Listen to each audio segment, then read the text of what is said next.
Mi suegra reescribió mis votos matrimoniales para que agradezca por ser mi suegra, pero ya no hay nada que agradecer porque ya no es más mi suegra luego de la boda.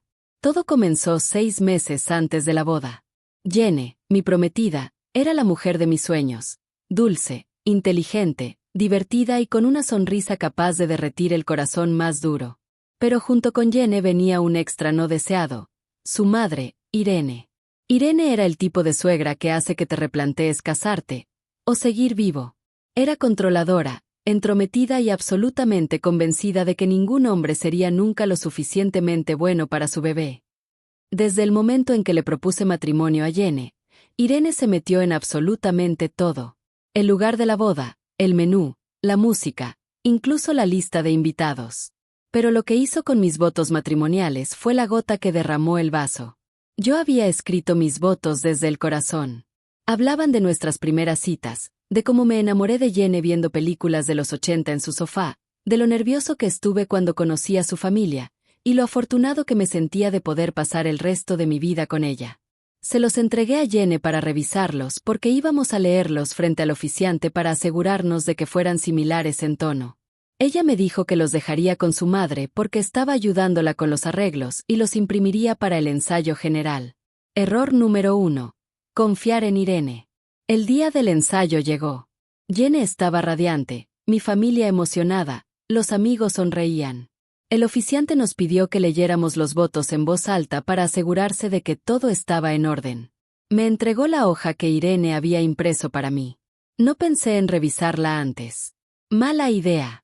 Cuando comencé a leer en voz alta, sentí como si me arrancaran la lengua. Jenny, gracias por aceptarme como tu esposo. Gracias por tu amor, tu apoyo, y especialmente gracias a Irene, tu maravillosa madre, por haber traído al mundo a una mujer tan perfecta. Gracias Irene, por tus consejos, por tu sabiduría, por enseñarme cómo cuidar de tu hija. Prometo ser siempre un reflejo del amor que tú, Irene, has demostrado. ¿Qué demonios estaba leyendo? Sentí como todos los ojos se clavaban en mí. Mi madre se revolvía incómoda en su asiento. Jenny me miraba confundida. Y lo peor, Irene, sonreía. Como una villana de telenovela. Orgullosa. Al terminar, el silencio fue tan denso que se podía cortar con un cuchillo. Jenny pidió ver la hoja que le había dado su madre. Cuando la leyó, su cara se puso roja. Roja como el vino tinto. ¿Qué es esto, mamá? Le preguntó con una calma que no le conocía. Solo hice unos pequeños ajustes para que fueran más emotivos, respondió Irene, como si fuera la directora creativa de una campaña publicitaria. Cambiaste sus palabras para que pareciera que te está rindiendo culto, mamá. ¿Por qué harías algo así? Irene se encogió de hombros. Porque él no estaba agradeciendo lo suficiente. Yo he hecho mucho por esta boda. Merezco un reconocimiento. Jenny simplemente se fue. Ni gritó ni lloró. Se fue. Yo la seguí. Pasamos toda la noche hablando. Le dije que estaba harto de su madre, que su intervención era una falta de respeto a nuestra relación. Jenny me pidió tiempo para pensar. A la mañana siguiente, Irene apareció en nuestra casa como si nada. Traía un desayuno en una bandeja y decía que todo había sido un malentendido. Pero cuando Jenny le pidió que se disculpara, se negó. Literalmente dijo, yo no me disculpo cuando tengo razón. Pasaron 2 semanas. Jenny y yo apenas nos hablábamos. El estrés era enorme. Mi madre me preguntaba si debíamos cancelar la boda. Yo no quería. Amaba a Jenny. Pero no podía casarme con alguien que permitía que su madre controlara nuestras vidas. Entonces, 3 días antes de la boda, Jenny llegó a casa con una maleta. Me voy a quedar con mi amiga Emily unos días, me dijo. Yo pensé que era el final. Que iba a cancelar todo. Que ya no habría boda. Pero el día antes de la ceremonia, me llamó. Quiero que vengas a la iglesia mañana. Todo sigue en pie. Pero hay cambios. No entendí nada, pero fui. Llegó el gran día. Yo estaba nervioso. Miraba a todos los invitados, a mi familia, a los pocos amigos que quedaban luego de tantos conflictos con Irene. Entonces entró Jenny. Lucía como un ángel. Se veía segura, decidida, diferente. Nos tomamos de las manos. El oficiante comenzó. Cuando llegó el momento de los votos, ella pidió leer primero. Sacó una hoja y comenzó. Mi amor, no sé en qué momento dejamos que otras voces intentaran reescribir nuestra historia.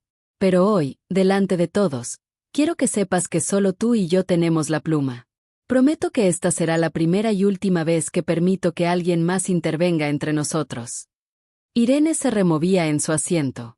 Prometo ser tu aliada, tu compañera, tu refugio. Y te prometo algo más, que nunca más permitiré que nadie, ni siquiera alguien de mi familia, te haga sentir pequeño. Porque eres el hombre que elegí, no el que me impusieron. Yo casi lloro.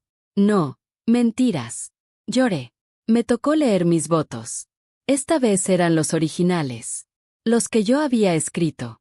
Jenny los había recuperado del archivo que le envié por correo semanas atrás. Irene ni siquiera se molestó en buscar. Solo los editó. Después de los votos, el oficiante hizo una pausa para una parte inesperada. Antes de continuar, los novios tienen un anuncio. Jenny se volvió hacia la audiencia. Queremos agradecer a todos por estar aquí. Pero también queremos aclarar algo. A partir de este momento, nuestra vida como pareja será solo nuestra. Si alguien no respeta eso, lamentablemente, no tendrá lugar en ella. Miró directamente a Irene. Mamá, si no puedes pedir disculpas sinceras por lo que hiciste, esta será la última vez que participes en algo de nuestras vidas. Y no, no es una amenaza. Es un límite. Irene abrió la boca. Se puso de pie. Todos esperaban su reacción. ¿Me estás echando de tu boda? Te estoy pidiendo respeto. Si no puedes darlo, puedes irte. Irene nos miró a ambos. Y se fue. Caminó por el pasillo con su vestido color lavanda chillón como si fuera ella la estrella del evento. Nadie se movió. Nadie la detuvo. Terminamos la ceremonia. Hubo aplausos. Gente llorando. Y una sensación de libertad inmensa. Esa fue la última vez que la vi. Jenny y yo seguimos juntos. Fuertes. En paz. Así que sí, mi suegra reescribió mis votos para que la agradeciera.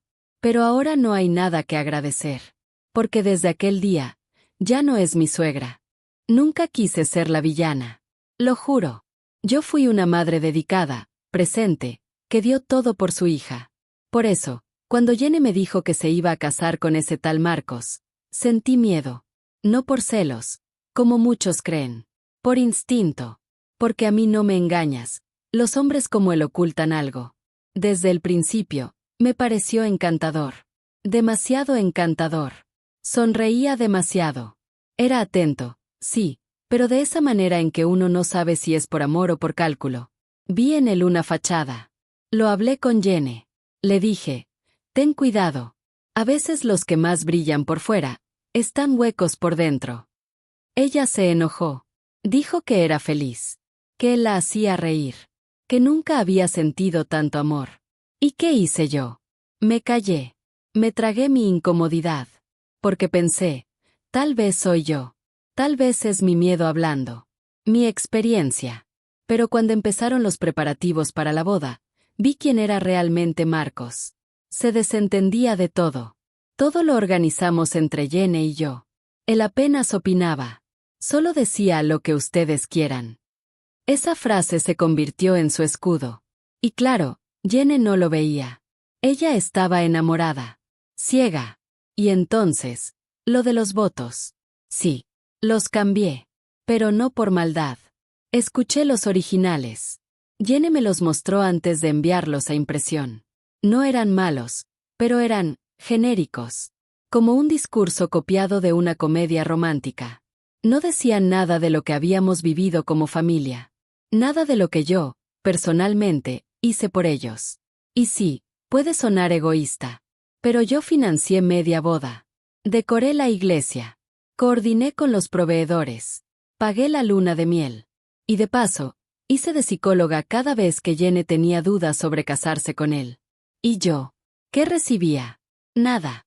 Ni una línea en sus votos. Ni un gracias. Ni una mención. Así que los cambié.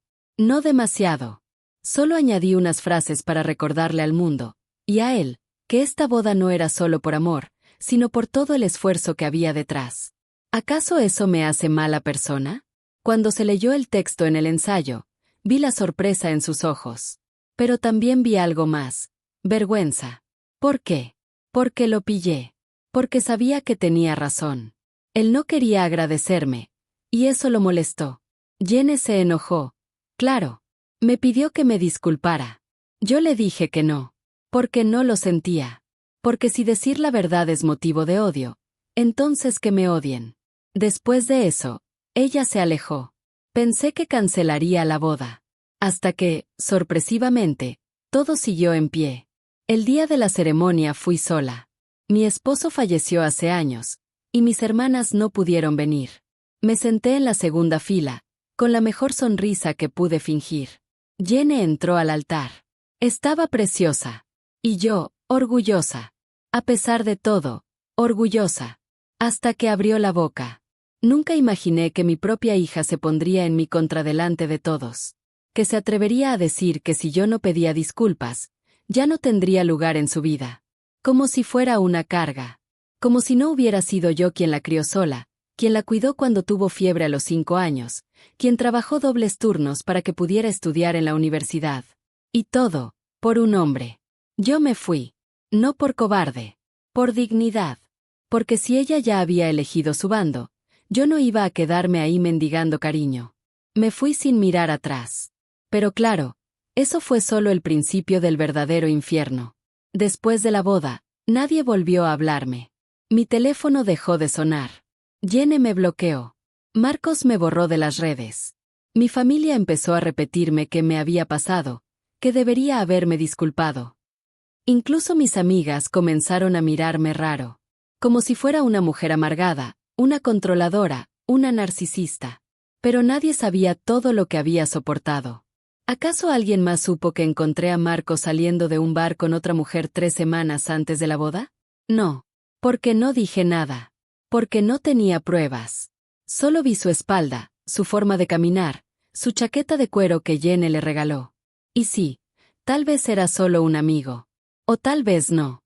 ¿Alguien supo que escuché una llamada donde él discutía con alguien por dinero prestado? ¿Qué lo oí decir después de la boda? La cosa cambia. ¿Quién era esa persona? ¿Qué iba a cambiar? Nadie me creyó cuando lo mencioné. Jenny me dijo que estaba inventando cosas. Que era paranoia. Pasaron 3 meses. 3 meses de silencio. Hasta que un día, Jenny apareció en mi casa. Llorando. Con la cara pálida. Me abrazó sin decir una sola palabra.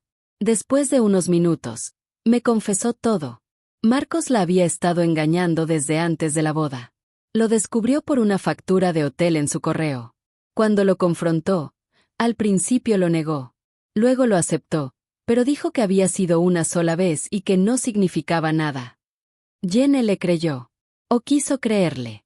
Hasta que una amiga le mostró fotos de él con la misma mujer, en varias salidas. Cenas, conciertos, incluso un fin de semana en otra ciudad. Y no solo eso. También descubrió que Marcos había tomado parte del dinero de su cuenta conjunta para pagar una deuda personal que nunca le mencionó. Una deuda con una ex. Jenny lo enfrentó. Él explotó. Gritó. Golpeó la pared. Ella se asustó. Y entonces se fue. Con lo puesto. Directo a mi casa. La recibí sin decir te lo dije. Aunque lo pensé. Porque sí. Lo supe desde el principio. Lo sentí. Se quedó conmigo 2 semanas. Dormía poco. Lloraba mucho. Y una noche, entre lágrimas, me dijo: ahora entiendo por qué hiciste lo que hiciste. Ese fue el perdón más amargo que he recibido. Porque fue un perdón que no me trajo alegría. Solo tristeza. Porque nunca quise tener razón así. Nunca quise ver a mi hija destruida para que entendiera que yo no era la mala. Después de eso, Jenny pidió el divorcio. Rápido, sin abogados costosos. Él no se opuso. No podía. Las pruebas eran claras. Y, según me dijo ella, él ya estaba empezando de cero con alguien más. ¡Qué conveniente! Hoy, Jenny está reconstruyendo su vida. Con terapia. Con libros. Con paseos lentos por el parque y nuevas amistades. Yo la acompaño, pero con distancia. Porque aunque volvimos a hablarnos, algo se rompió. No por los votos. No por el escándalo. Por la desconfianza. Ahora, cada vez que me llaman la suegra que arruinó la boda, sonrío. No discuto. Porque no fui yo quien arruinó nada. Solo fui la única que vio la tormenta antes que todos. Y aunque ya no soy la suegra de nadie, sigo siendo la madre de alguien. Y esa madre, aún está aquí.